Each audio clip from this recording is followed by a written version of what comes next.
कथा को, दौड़ते हुए पुरुष मृगा के शिवलिंग की पूजन की कथा को जो सुनेगा, उसकी जिंदगी में जितनी भी अड़चने आएगी वो सब समाप्त हो जाएगी। सब। महाभारत के वन पर्व में वेद व्यास जी वर्णन करते हैं। महाभारत के वन पर्व में वेद व्यास जी लिखते हैं, जो पुरुष मृगा के इस पवित्र चरित्र का स्मरण करता है, उसकी जिंदगी के सारे अड़चन, सारी तकलीफें समाप्त हो जाती है, क्योंकि ये पुरुष मृगा कोई साधारण नहीं है। शिव जी का वो भक्त है जो चलते चलते शंकर को पूजन करता, स्मरण करता और बढ़ता रहता है। महाभारत के वन पर्व में शंकर जी के एक भक्त का नाम लिखा है, जिसका नाम है पुरुष मृगा। जम के बोलो, क्या नाम है? पुरुष मृगा। आप सबको मालूम होगा कि अगर कोई बच्चे के मुंह से दाल टपकती है, कोई बच्चा हाथ पैर से विकलांग है, बुद्धि से विकलांग है, उसका शरीर सही काम नहीं करता, कोई बहुत ज्यादा व्यसन में डूबा हुआ है, नशे में डूबा हुआ है, नशा छूट ही नहीं रहा है, पूरा घर किसी एक व्यक्ति को सुधारने में लगा है पर वो सुधर ही नहीं रहा है, तो यही पुरुष मृगा जो महाभारत में वन पर्व के अंदर जिसका नाम आया है, शिव जी का भक्त पुरुष मृगा, इसका नाम लेकर पीपल, एक पीपल का पत्ता और एक बेलपत्री का पत्ता, ये दोनों पीपल के पत्ते की नोक को बेलपत्री के पत्ते की नोक के साथ उल्टे हाथ में आगे करा जाता है, सीधे हाथ से शहद का पानी, पानी में थोड़ा सा शहद घुला हो, वो इस नोक पर, किनोर पर डाला जाता है शिव जी के ऊपर, शंकर जी का। नाम क्या लिया जाता है? पुरुष मृगा। नाम देकर जब जल चढ़ता है, उसको कटोरी में झेल लिया जाता है। जो बच्चा मानसिक विकलांग होता है, शरीर से विकलांग होता है, कहते हैं शरीर में कोई ऐसा रोग हो जाता है जिसका इलाज पूरे दुनिया में नहीं है, उस रोग में भी जीबीएस बीमारी के अंतर्गत भी अगर उस जल को शिव पर चढ़ाकर उसको सुबह दोपहर शाम थोड़ा थोड़ा देना प्रारंभ करते हैं, शरीर में बल आता है और शरीर काम करना प्रारंभ कर देता है, वो पुरुष मृगा। महाभारत के वन पर्व में वर्णन आता है पुरुष मृगा का, जिसका शरीर पुरुष का था, पांव मृग के थे, पांव मृग के थे, पुरुष। यहां तक कथा कहती है महाभारत वन पर्व में पुरुष मृगा की कथा थी। शिव भक्त, इसको साधारण नहीं कहेंगे, शंकर का परम भक्त था पुरुष मृगा, परम भक्त। आज भी कहते हैं जिसकी बुद्धि काम नहीं करती है, इधर उधर भटक रही है ना, तो शहद का जल, पीपल के पत्ते की नोक और बेलपत्री की नोक दोनों को मिला के शिव जी पे चढ़ाई जाती है और उसका शहद के जल का प्रयोग किया जाता है, बुद्धि सटीक होती है। जो बच्चे पढ़ने बैठते हैं, मन नहीं लगता, मन विचलित हो जाता है, परीक्षा हॉल में याद नहीं आता, सब याद करते हैं, रात भर पढ़ते हैं और परीक्षा हॉल में भूल जाते हैं, उनके लिए भी पुरुष मृगा, पीपल के पत्ता नीचे, ऊपर बेलपत्री का पत्ता, दोनों की नोक, शहद का पानी शिव जी को समर्पित कर कर उस पानी का आचमन करें, बुद्धि केंद्रित हो जाती। पुरुष मृगा। फिर से बोलो, क्या नाम है? पुरुष मृगा। वन पर्व महाभारत में चरित्र आता है, राजसू यज्ञ चल रहा है, युधिष्ठिर के यहां, पांडवों के राजसू यज्ञ महाराज। और राजसू यज्ञ में ब्रह्मा जी की ओर से आए, विष्णु जी की ओर से आए, इंद्र की ओर से आए, सबकी ओर से आए, पर शिव जी की ओर से कोई नहीं आया। तब गुरु जी ने कहा कि यह काम करो, शंकर जी का एक परम भक्त है पुरुष मृगा, यदि वो यज्ञ में, राजसू यज्ञ में आ गया तो समझ लो कि ये यज्ञ सफल हो गया और तुम्हें वर प्राप्त हो गया, फिर तुम कभी जिंदगी में हार नहीं सकते। पुरुष मृगा आना चाहिए, हर हर पुरुष मृगा आना चाहिए। पर गुरु जी ने कहा उसको लाना बहुत कठिन, बहुत कठिन। लाओ कैसे?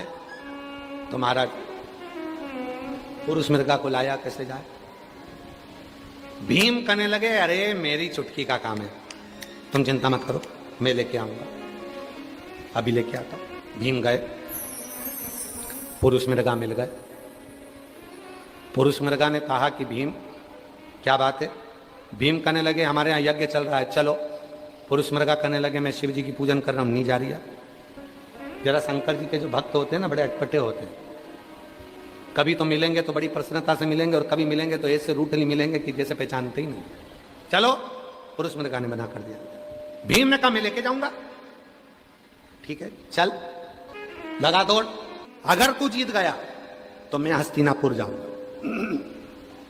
और अगर हार गया तो तेरे शरीर के 42 टुकड़े कर कर तालाब में फेंकूंगा, मंजूर है, भागो।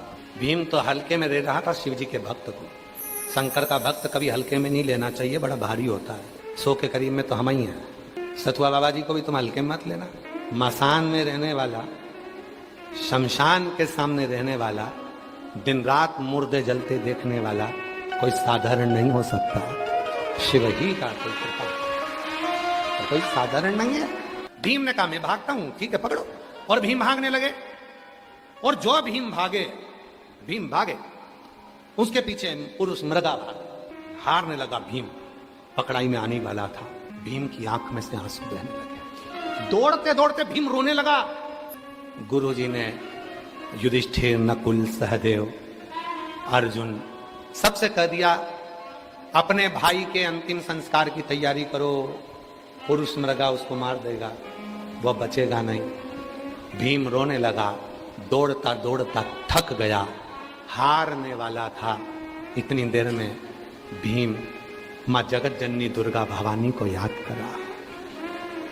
भीम की धर्म पत्नी हिडिंबा मां अंबा जगदंबा को याद करी, मेरा पति मरने वाला है, बचा लो मां, बचा लो, बचा।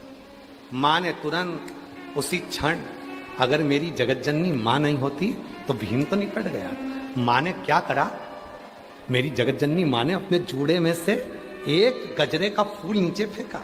जो फूल फेंका वहां शिवलिंग आ गया। पुरुष मृगा भाग रहा था, शिवलिंग को देखा, रुक गया, पांव पड़ी, पत्ती तोड़ी, शिवलिंग को चढ़ाया, फिर भाग।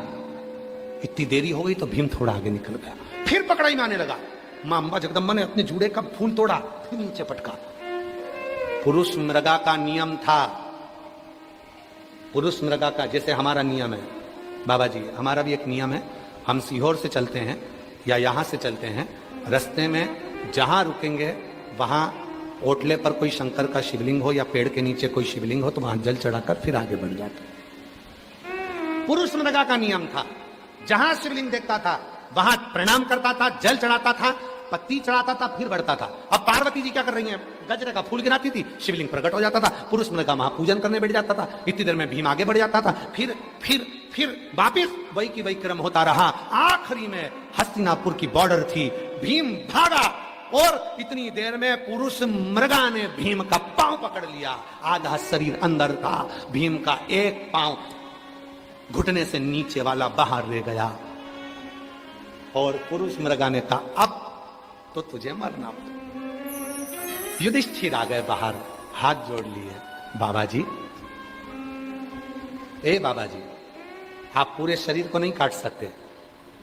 दिल्ली के बाहर जो घुटना रहा है और पंजा रहा है, आप इसको काट लो, 42 टुकड़े करो, फेंक दो, पर शरीर नहीं काट सकते। पुरुष मृगा प्रसन्न हो गए, राजसु यज्ञ करवाया, वर दिया।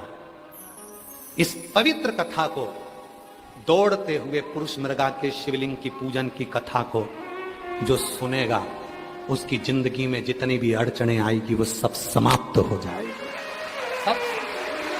महाभारत के वन पर्व में वेद व्यास जी वर्णन करते हैं, महाभारत के वन पर्व में वेद व्यास जी लिखते हैं, जो पुरुष मृगा के इस पवित्र चरित्र का स्मरण करता है उसकी जिंदगी के सारे अड़चन, सारी तकलीफें समाप्त हो जाती है। क्योंकि ये पुरुष मृगा कोई साधारण नहीं है, शिव जी का वो भक्त है जो चलते चलते शंकर को पूजन करता, स्मरण करता और बढ़ता रहता है। और विश्वनाथ की धरा पर रहने वालों को तो इसका स्मरण है, स्मरण। इसीलिए जब तक तुम्हारे घर में चले, जब तक तुम्हारे घर पर कमांड रहे, तब तक तीर्थ करो, दान करो, पुण्य करो, भजन करो, कीर्तन करो। बात का कोई भरोसा नहीं, बात का कोई भरोसा नहीं। शरीर शिथिल होता चले जाता है तो भजन भी नहीं हो पाता। बंसल जी, अभी तो शरीर चल रहा है तो कथा भी हो रही है, जब शरीर शिथिल हो जाता है तो कथा भजन कीर्तन कहाँ होगा? बहुत। फिर तो एक ही बात रहती है, अंत समय प्रभु आना वचन दिया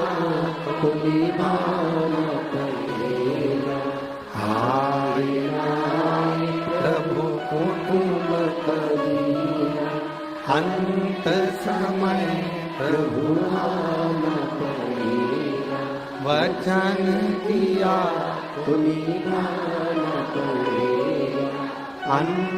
जिस दिन तुम्हारे मन में ये भाव आ जाए कि मेरी दशा सुधर नहीं रही है, उस दिन थोड़े से जल में जरा सा या तो गन्ने का रस हो या गुड़ हो, कुछ भी थोड़ा सा घोल कर यदि शिव को समर्पित करने के बाद शुद्ध जल यतिनाथ के नाम से चढ़ाया जाता है तो वो जल अमृत बन जाता है। और कहते हैं उस घर का दुख यतिनाथ जी 20 दिन के अंदर समाप्त कर देते हैं। वो यतिनाथ के नाम में इतना बल होता है, वो साधारण नाम नहीं है यतिनाथ। गणेश जी महाराज ने जब जिद करी थी माता पार्वती जी के सम्मुख में, और जिद करते करते अमोद प्रमोद भगवान गणेश जी के पोते, गणेश जी के लड़के का नाम क्या है? जम के बोलो। शुभ और लाभ। और गणेश जी के पोतों का नाम क्या है? अमोद और प्रमोद। गणेश जी के पोते का नाम, शिव जी के परपोतों का नाम है अमोद प्रमोद। दोनों अमोद और प्रमोद आकर खड़े हो गए थे, और जिनका तप बल अमोद और प्रमोद का इतना प्रबल हुआ था, उस तप बल के कारण ये वरुणा और असी का दोनों का प्रागट्यता मानी जाती है। ये कोई साधारण नहीं, अमोद और प्रमोद। असी नदी के पवित्र तट पर मां बैठ गई। और आपको मालूम होगा मां पार्वती, जैसे शिव जी का नाम यहाँ पर काशी विश्वनाथ पड़ा, वाराणसी में भगवान शिव को विश्वनाथ कहते हैं। आसी नदी के तट पर बैठकर मां पार्वती जी जब बहुत चिंता में डूब गई और बहुत चिंता व्यापी, आप लोग तो काशी के हो तो आप लोगों को ज्यादा ज्ञान होगा, हम तो इतना नहीं जानते, पर जो हमारे शास्त्रों ने हमको दिया वो हमने आपको पता है।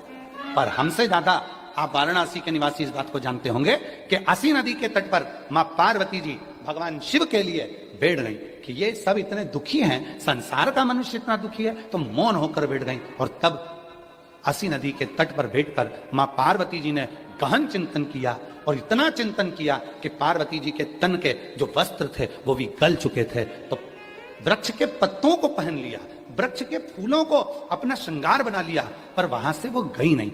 और जब गई नहीं तब माता पार्वती जी का नाम हो गया अरण्यानी। क्या नाम पड़ा? अरण्यानी। अरण्यानी माता पार्वती जी का नाम पड़ गया। लोग उनको अरुण्या भी कहते हैं।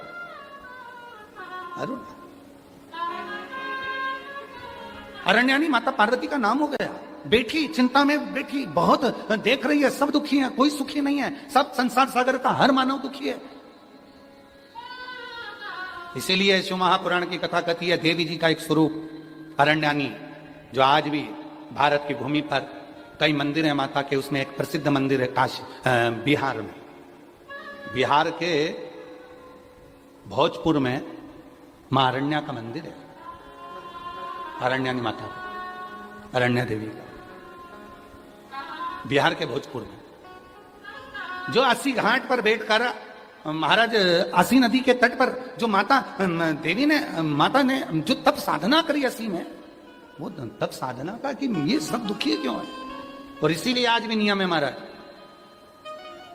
आज भी नियम है, अगर बहुत दुखी मनुष्य होता है, बहुत तकलीफ में होता है, बहुत कष्टप्रद होता है, उसके दुख का जब कोई निवारण ही नहीं होता। कहीं कोर्ट का केस, कचहरी, थाना, पुलिस, डॉक्टर, कहीं एक्सीडेंट, कहीं फैक्ट्री चलती चलती बंद हो गई, व्यापार चलता चलता बेकार हो गया, हर तरह से जब वो हताश हो जाता है तब। अब आप लोग तो बिहार भोजपुर जाकर, बिहार के भोजपुर में अरण्या देवी का मंदिर है, और आप तो वहां नहीं जा सकते, तो उसके लिए 7 लाल पुष्प या एक ही पुष्प की 7 लाल पत्तियां 7 दुर्वा के साथ में 7 लाल अक्षत के साथ में यदि अरण्यानी देवी के नाम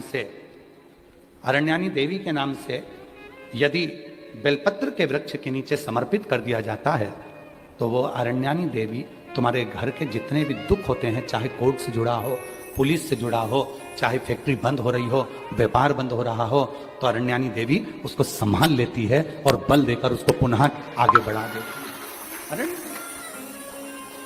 कौन सी देवी है? जम के बोलो, अरण्यानी देवी। जम के बोलो, अरण्यानी देवी।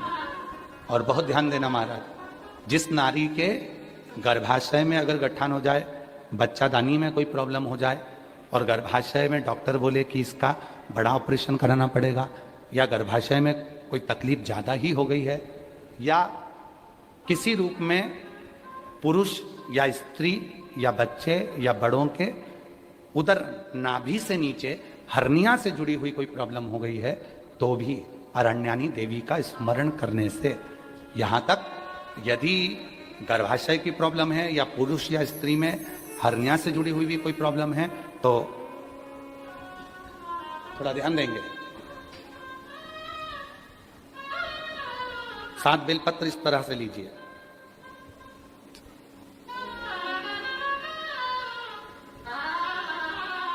ये 7 बेलपत्र लीजिए। एक हाथ में जल, परंतु उस जल का जो लोटा होता है, उस जल के लोटे में मुख होता है, ठीक है? तो उस जल को हमें मुख वाले लोटे में ना लेकर उसको या तो पंच पात्र वाले पात्र में ले ले, या फिर खुले हुए बर्तन में जिसका मुख खुला हो। कटोरी है, कटोरी का मुख नहीं बंधा होता, प्लेट का मुख नहीं बंधा होता, लोटे का मुख बंधा होता है। लोटा का मुख ऊपर से बंधा होता, मतलब बंधा मतलब लोटा ऐसा आगे जाके सक्रिय हो जाता है, नीचे से चौड़ा हो जाता है। खुला हुआ प्लेट ले लें, कटोरी ले लें।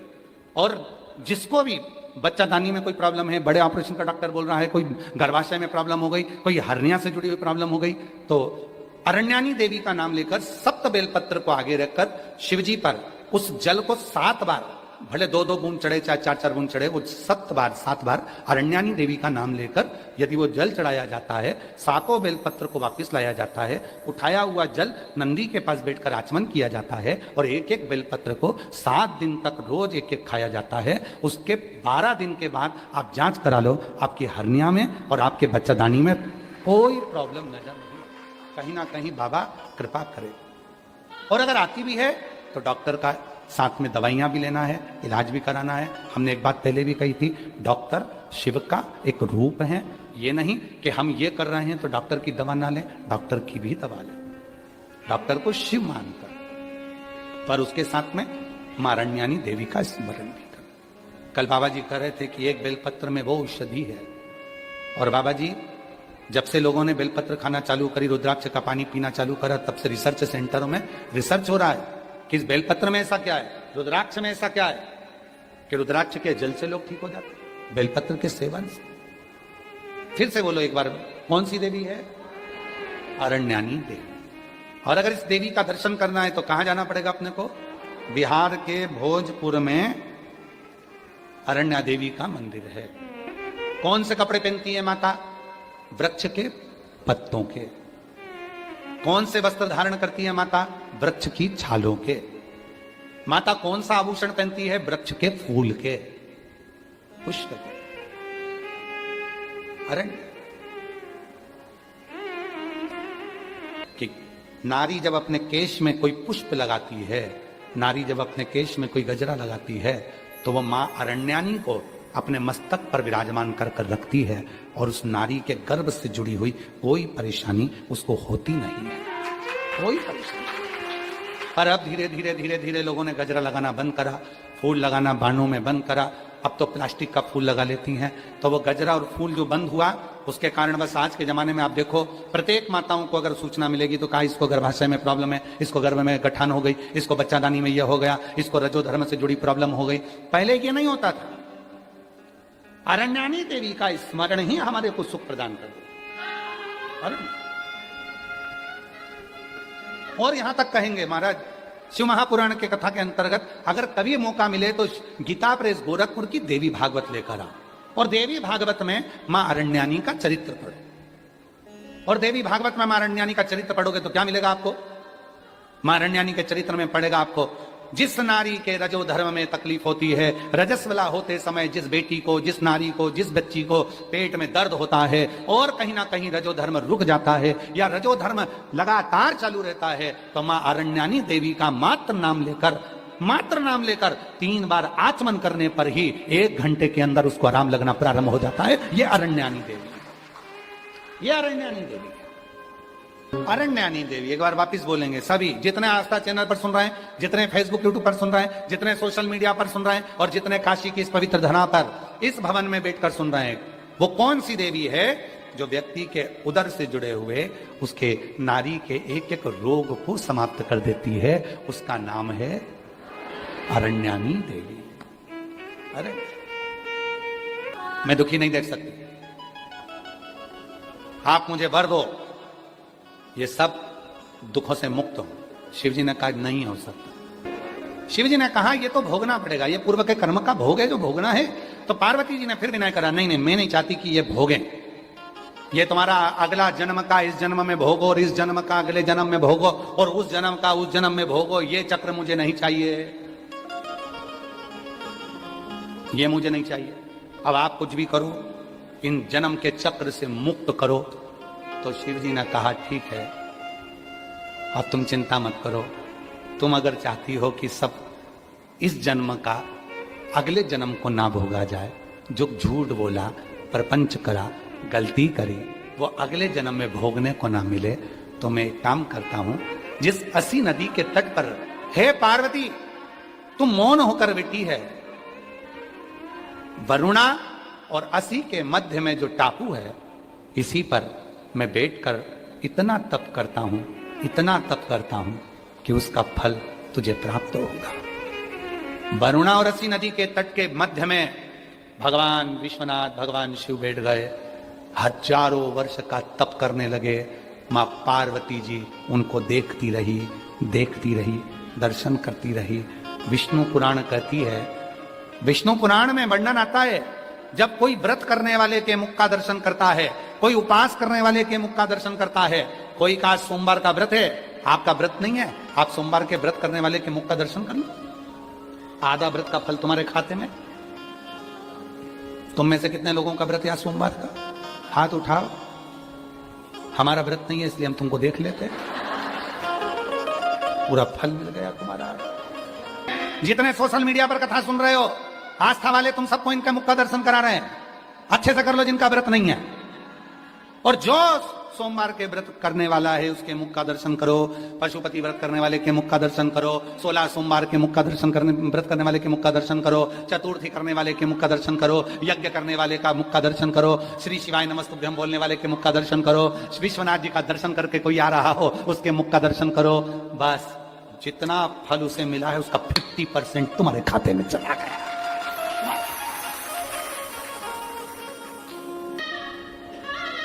पार्वती जी के नयन की पलक, स्कंद पुराण काशी खंड वर्णन करता है कि पार्वती जी के नयन की पलक एक क्षण के लिए भी नहीं झपकी, शिव जी को देखती। शिव तप में थे, पार्वती जी दर्शन करती रही, नेत्र खुले भोले बाबा के।